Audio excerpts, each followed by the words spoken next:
Morning. My name is Father Declan. I'm the Associate Pastor at St. John the Evangelist, and I'm super excited to be back with all of you this morning at St. Mary's.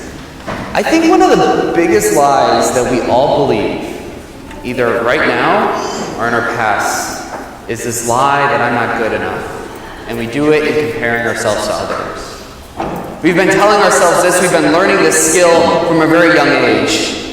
It looks like when our parents said, if only you were like your brother, if only you were like your sister or your cousin. We're in school, the teacher said, if only you were like little Johnny, I wouldn't have to deal with you this way.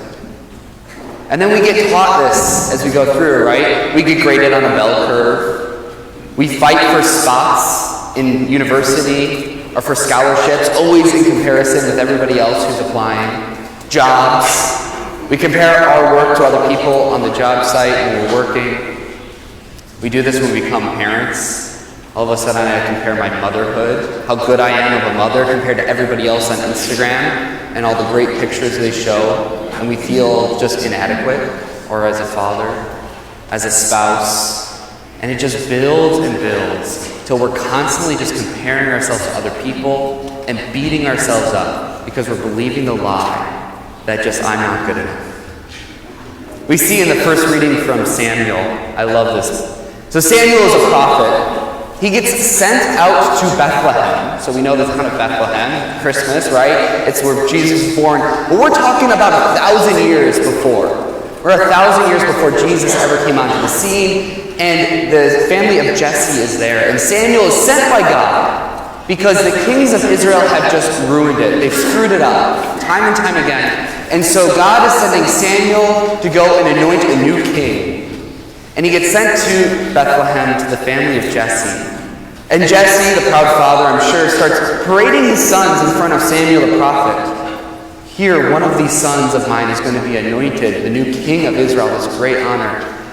In Samuel himself, the prophet, we hear he says, this one must be it. He just has that kingly feel about him. He looks like a king. And God says to him, no, not this one.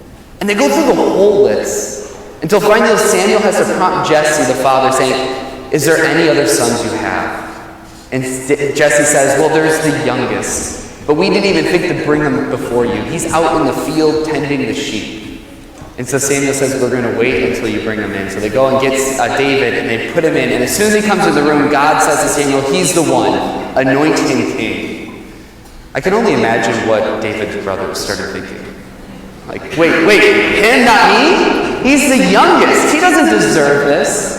And then I think on the flip side as well, right? Like David, being a young kid at the time, like, wait, what? Me? I don't feel worthy. I don't feel like I could do this. At some level, I'm sure he's thinking about that. And there is that temptation to compare. We look at the gospel as well. This great gospel of a man born blind. And we see it says he is born blind from birth. It doesn't say it in the gospel, but I think you can extrapolate pretty easily that this poor man at times compared himself to other people. Like, why me? Why was I born blind? Trying to figure out what he did to deserve this punishment from God. Why does he deserve this? But then we see Jesus comes in, heals him, and then calls him to follow him. And I think it's a great reminder for us when we're tempted to compare ourselves to other people, that God shows up in our life. He gives us what we need, when we need it, and in the way we need it. Let me say that again. He shows up when we need him, and in the way we need him, and he does it for us. And it's so tempting to compare ourselves to the person sitting next to us, but look at them. Look at the gifts they've gotten, and we overlook the gifts and the blessing God has given to us as well because of the danger of comparing ourselves. And we fall into this trap. We fall into just comparing ourselves to other people. I think about this phrase, this really, a priest of mine, a friend of mine told me, he was telling me, he's like, Declan, the problem with comparing is that we compare our worst day to another person's best. We compare our worst day to another person's best. Because when I compare myself to another person, I'm comparing all the stuff that I know internally that I just don't like about myself, the stuff that I feel guilty about, the stuff I feel inadequate with, and then I look at somebody else's social media posts. I look at somebody else's life. It seems like they have it all together, and I compare it to their best day because we all know, brothers and sisters, we put our best foot forward, which we should. We put our best foot forward, showing the world this is who I am, and then in that I compare that best day to my worst, and I'm never going to win. You are never going to win in that comparison, and you're always going to walk away feeling terrible about yourself and feeling inadequate. So I think just this today, as we go through, I want to invite us actually to take a moment and bring this to the Lord. So just take a moment, maybe close your eyes right now, and think about what it is that you are struggling with in your life. Like, where are you always comparing yourself to another person? Maybe it's in your marriage, the troubles you're having in your own marriage. You look at another friend, relative, and it seems like they have it all together.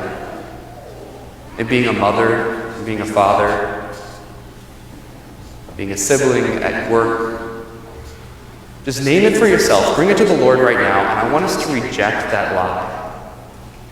And just ask the Holy Spirit to fill your life. Ask God to take away that temptation to compare, because He shows up when we need Him and in the way we need Him. We see it with the man born blind, we see it with King David throughout his life, and we see it in your life and mine.